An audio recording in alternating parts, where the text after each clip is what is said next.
बिस्मिल्लाहिर्रहमानिर्रहीम। अस्सलाम वालेकुम मुअज़्ज़ज़ नाज़रीन इकराम, अगर आप भी क्रिप्टो में इन्वेस्टमेंट करना चाहते हैं लेकिन नहीं जानते कि कैसे करें तो ये वीडियो आपके लिए ही है। आज हम इस वीडियो में आपको बताएंगे कि क्रिप्टो इन्वेस्टमेंट के 5 ज़बरदस्त असूल जो आपको नुकसान से हमारी तरह बचा सकते हैं और प्रॉफिट में रख सकते हैं। वीडियो को आखिर तक देखें क्योंकि आखिर में एक बोनस टिप है जो आपको बिग मनी कमाने में मदद दे सकती है। नाज़रीन इकराम, बगैर मेहनत किए आपको क्रिप्टो की बहुत ही इंफॉर्मेटिव दुनिया को घुमाने और इसके बारे में बहुत ही हैरानकुन हक़ाइक़ बताने वाले चैनल में एक नई इन्फॉर्मेशन से भरपूर वीडियो के साथ आपको खुशामदीद कहते हैं।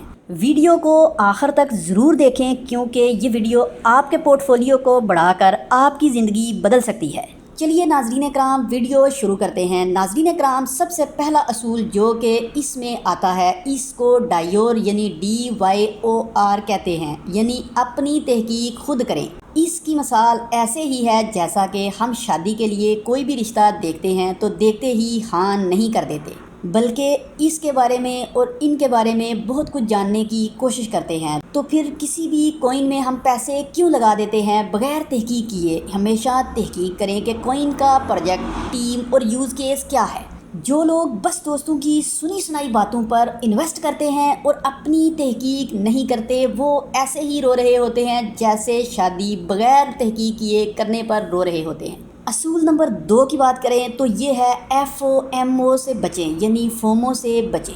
फोमो का मतलब होता है फियर ऑफ मिसिंग आउट। जब मार्केट ऊपर जा रही होती है तो सबको लगता है कि वो ट्रेन मिस कर रहे हैं और वो इस चक्कर में कि ट्रेन को मिस कर रहे हैं ख़रीद लेते हैं और फिर ख़रीदते ही नुकसान में चले जाते हैं। याद रखें, जो जल्दबाजी में इन्वेस्ट करता है वो जल्द ही परेशान भी होता है। इसलिए कहा जाता है कि FOMO यानी फियर ऑफ मिसिंग आउट से जो बच गया वो कामयाब ट्रेडर है। असूल नंबर 3 की बात की जाए तो इसको क्रिप्टो मार्केट में डाइवर्सिफिकेशन कहते हैं, यानी अपने पैसे एक जगह ना लगाएं। जी हाँ नाज़रीन इकराम, कभी भी सारी रकम एक ही बिज़नेस में नहीं लगाते, तो फिर सारे पैसे एक ही कॉइन में क्यों डाल रहे हैं? रिस्क स्प्रेड करें ताकि अगर एक कॉइन डूबे भी तो आपके बाकी इन्वेस्टमेंट बची रहे। असूल नंबर 4 की अगर बात की जाए तो ये बहुत ज़्यादा इम्पॉर्टेंट है, यानी रिस्क मैनेजमेंट। हमेशा फैसला करें कि कितना रिस्क लेना है। अगर हमारा पूरा बजट 1000 है तो 1000 एक साथ मत लगाएं। 50% इन्वेस्ट करें, 30% होल्ड करें और 20% सेफ्टी में रखें।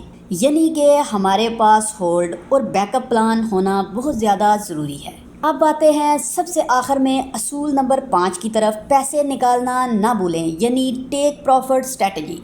जी हाँ नाज़रीन इकराम, ये आखिर में अगर कहते हैं न किसी पेड़ को लगाने का फल क्या है तो ये वही है, यानी क्रिप्टो में इन्वेस्टमेंट करने का फल टेक प्रॉफिट स्ट्रेटजी है। मार्केट ऊपर जा रही हो तो सब हीरो बन जाते हैं, लेकिन जब नीचे आती है तो सबकी चीखें निकल जाती हैं। हमेशा स्ट्रेटजी बताएं कि कब निकलना है, वरना सब कुछ वापस चला जाएगा। नाज़रीन इकराम, आखिर में अब आते हैं बोनस टिप की तरफ। अगर आप भी हमारी तरह चाहते हैं कि आप कभी भी घाटे में ना जाएं तो सिर्फ वही पैसे इन्वेस्ट करें जो आप खो सकते हैं, यानी कि इतने पैसे ही लगाएं जितने आप खोने की सकत रखते हैं। अगर ये वीडियो आपको पसंद आई हो तो लाइक और सब्सक्राइब करना कभी भी ना भूलिएगा और कमेंट सेक्शन में अपनी राय का इजहार ज़रूर कीजिएगा और हमें बताइएगा कि आपका फेवरेट असूल कौन सा है। लिंक में एक और वीडियो दी है जिसमें हम बता रहे हैं कि वो 3 कॉइन्स जो अगला ब्रेकआउट कर सकते हैं। नाज़रीन इकराम, ये कोई बाई और सेल कॉल नहीं है, बल्कि अगर आप क्रिप्टो मार्केट में इन्वेस्ट करना चाहते हैं तो अपनी तहकीक और अपने होमवर्क के बगैर कभी भी क्रिप्टो मार्केट में इन्वेस्ट ना करें। मिलते हैं नई वीडियो में, तब तक के लिए अपना और अपने इस चैनल का बहुत सा ख्याल रखिएगा। अल्लाह हाफिज़।